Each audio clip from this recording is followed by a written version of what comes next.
ക്കാൻ വേണ്ടിയുള്ള സൗകര്യം ഉണ്ടാക്കി തരണമെന്ന് അഭ്യർത്ഥിക്കുകയാണ്. സ്വാതന്ത്ര്യ സമര സേനാനിയും മുൻ മുഖ്യമന്ത്രിയുമായ സഖാവ് VSന്റെ ഭൗതിക ശരീരം വിലാപയാത്രയായി അദ്ദേഹത്തിൻ്റെ ജന്മനാടായ ആലപ്പുഴയിലേക്ക് ഇവിടെ നിന്ന് കൃത്യം 2 മണിക്ക് ആരംഭിക്കുന്നതാണ്. നാളെ 3 മണിക്ക് വലിയ ചുടുകാടാണ് മൃതദേഹം അടക്കം ചെയ്യുന്നത്. ഇവിടെ നിന്നും കൃത്യം 2 മണിക്ക് വിലാപയാത്ര ആരംഭിക്കേണ്ടതിനാൽ ദർബാർ ഹാളിലേക്കുള്ള പ്രവേശന കവാടം വഴി 2 ലൈനായി 2 ഭാഗങ്ങളിലൂടെ ആളുകൾ ഇനി കാണാൻ ബാക്കിയുള്ളവർ കയറണം. സമയത്തിന് തന്നെ നമുക്ക് മൃതദേഹം ഇവിടെ നിന്നും വിലാപയാത്രയായി ആലപ്പുഴയിലേക്ക് കൊണ്ടുപോകേണ്ടതുണ്ട്. എല്ലാവരും ഇതുമായി സഹകരിക്കണമെന്ന് അഭ്യർത്ഥിക്കുകയാണ്. MP ജയരാജൻ ഇവിടെയുള്ള പ്രവർത്തകരോട് സംസാരിക്കുകയായിരുന്നു. സംസാരിക്കാൻ അദ്ദേഹം പറയുന്നത് കൃത്യം 2 മണിക്ക് തന്നെ ഇത്തരത്തിൽ വിലാപയാത്ര തുടങ്ങാൻ കഴിയുമെന്ന പ്രതീക്ഷ പങ്കുവയ്ക്കുന്ന MP ജയരാജൻ. അതിനനുസൃതമായ ക്രമീകരണങ്ങൾ അതേപോലെ തന്നെ പാലിക്കണം എന്നുകൂടി പറയുകയായിരുന്നു MP ജയരാജൻ. അതിന് പറയുന്നത് ഈ അർത്ഥത്തിൽ ഇനിയും കാണാനുള്ളവർ പരമാവധി വേഗതയിൽ ഈ 2 ലൈനുകൾ കൂടി VSനെ ഒരു നോക്ക് കാണുക എന്ന ഉദ്ദേശത്തിൽ ഇങ്ങോട്ട് കടന്നു വരിക എന്നുള്ളതാണ് MP ജയരാജൻ. നേരത്തെയും നമ്മൾ ഇന്നലെ KK സെന്ററിന് മുന്നിൽ നിൽക്കുമ്പോഴൊക്കെ MP ജയരാജൻ സമാനമായ രീതിയിൽ ഈ പറഞ്ഞ അറിയിപ്പുകളൊക്കെ നൽകിയിരുന്നു. അത് അദ്ദേഹം തന്നെ ഈ അനൗൺസ്മെന്റ് വാഹനത്തിൽ കയറി MP ജയരാജൻ ഈ പറഞ്ഞ കാര്യങ്ങളൊക്കെ പറഞ്ഞത്. എന്തായാലും കൃത്യം 2 മണിക്ക് തന്നെ ഈ പൊതുദർശനം പൂർത്തിയാക്കി വിലാപയാത്രയായി ആലപ്പുഴയിലേക്ക് പോകാൻ കഴിയും എന്നുള്ളതാണ് പാർട്ടിയുടെ പ്രതീക്ഷ. റിനു ശ്രീധർ വാർത്തയുടെ ഏറ്റവും പുതിയ ഒളിവ് ചേർന്നു. റിനു, അതാ ഇവിടെ MP ജയരാജൻ ഇപ്പോൾ ഈ സമയം കൃത്യം ക്രമീകരണങ്ങൾ പ്രകാരം തന്നെ കാര്യങ്ങൾ നടക്കും എന്നുറപ്പിക്കാനാണെന്ന് തോന്നുന്നു. അദ്ദേഹം ഇവിടെ കൂടിയിരുന്നുള്ള കാര്യങ്ങൾ പറയുകയായിരുന്നു, കാര്യങ്ങൾ സംസാരിക്കുകയായിരുന്നു.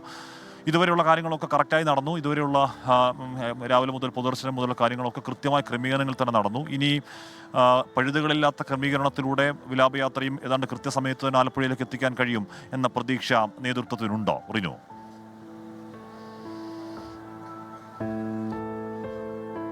തീർച്ചയായും ഹാഷ്മി, എന്തായാലും സംസ്ഥാനത്തിന്റെ അല്ലെങ്കിൽ മലയാളികളുടെ സമരധൈര്യത്തെ കാണാൻ ഇപ്പോഴും ആർത്തിരമ്പി ഒരു ജനത്തിരക്ക് തന്നെയാണ് ഈ ദർബാർ ഹാളിലേക്ക് എത്തിക്കൊണ്ടിരിക്കുന്നത് നമുക്ക് കാണാൻ കഴിയും. കൃത്യം 2 മണിക്ക് തന്നെ ഇവിടെ നിന്ന് VSന്റെ മൃതദേഹവും വഹിച്ചുകൊണ്ടുള്ള വിലാപയാത്ര ആരംഭിക്കുവാൻ വേണ്ടിയിട്ടാണ് പാർട്ടി തീരുമാനിച്ചിട്ടുള്ളത്. തിരുവനന്തപുരത്ത് നിന്ന് ഈ വിലാപയാത്ര ആരംഭിച്ചു കഴിഞ്ഞാൽ ആദ്യം പാളയത്തായിരിക്കും ഈ ഔദ്യോഗികമായി അന്തിമോപചാരം അർപ്പിക്കുവാൻ വേണ്ടി എല്ലാവർക്കും സൗകര്യം ഒരുക്കിയിരിക്കുന്നത്.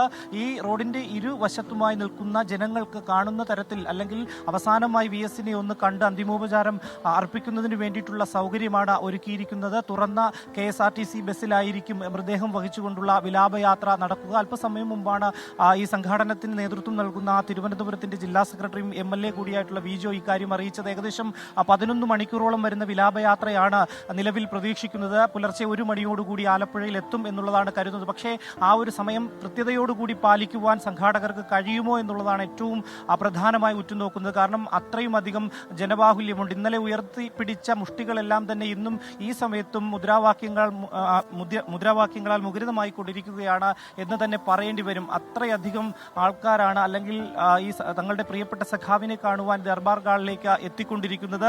പാളയത്ത്, അതുപോലെ തന്നെ PMG, പ്ലാമൂട്, പട്ടം, കേശവദാസപുരം, ഉള്ളൂർ, പോങ്ങുമൂട്, ശ്രീകാര്യം, ചാവടിമുക്ക്, പാങ്ങപ്പാറ, കാര്യവട്ടം, കഴക്കൂട്ടം, അതുപോലെ തന്നെ വെട്രോഡ്, കണിയാപുരം, പള്ളിപ്പുറം, മംഗലപുരം, ചെമ്പകമംഗലം, കോരാണി, മൂന്നുമുക്ക്, ആറ്റിങ്ങൽ, അതുപോലെ തന്നെ ബസ് സ്റ്റാൻഡ് ആറ്റിങ്ങൽ, കച്ചേരിനട, ആലംകോട്, കടുവയിൽ, കല്ലമ്പലം, നാവായിക്കുളം, 28-ാം മൈൽ, കടമ്പാട്ടുകോണം, അവിടെയാണ് തിരുവനന്തപുരത്തിന്റെ അതിർത്തി ഔദ്യോഗിക ബഹുമതികൾ അർപ്പിക്കുവാൻ വേണ്ടി അവസാനമായി പാർട്ടി തീരുമാനിച്ചിരിക്കുന്നത്. അത് കഴിഞ്ഞ് കൊല്ലത്തിലേക്ക് കടക്കും, കൊല്ലം ജില്ലയിലേക്ക് കടക്കും. അവിടെ നിന്ന് വിലാപയാത്ര വീണ്ടും ആലപ്പുഴയിലേക്ക് സഞ്ചരിക്കും. പുലർച്ചെ 1 മണിയോടുകൂടി എത്തുമെന്നാണ് പ്രതീക്ഷിക്കുന്നത്. എന്തായാലും 2 മണിക്ക് തന്നെ കൃത്യമായി മൃതദേഹം പുറത്തേക്ക് എത്തിച്ച് സ്വീകരിച്ച് ഈ തുറന്ന KSRTC വാഹനത്തിൽ കൊണ്ടുപോകുവാൻ വേണ്ടിയിട്ടുള്ള വിലാപയാത്ര ആരംഭിക്കുവാനുള്ള തീരുമാനം തന്നെയാണ്. അനൗൺസ്മെന്റ് വാഹനം ഇതിനോടകം തന്നെ ദർബാർ ഹാളിന് സമീപത്തേക്ക് എത്തിയിട്ടുണ്ട്.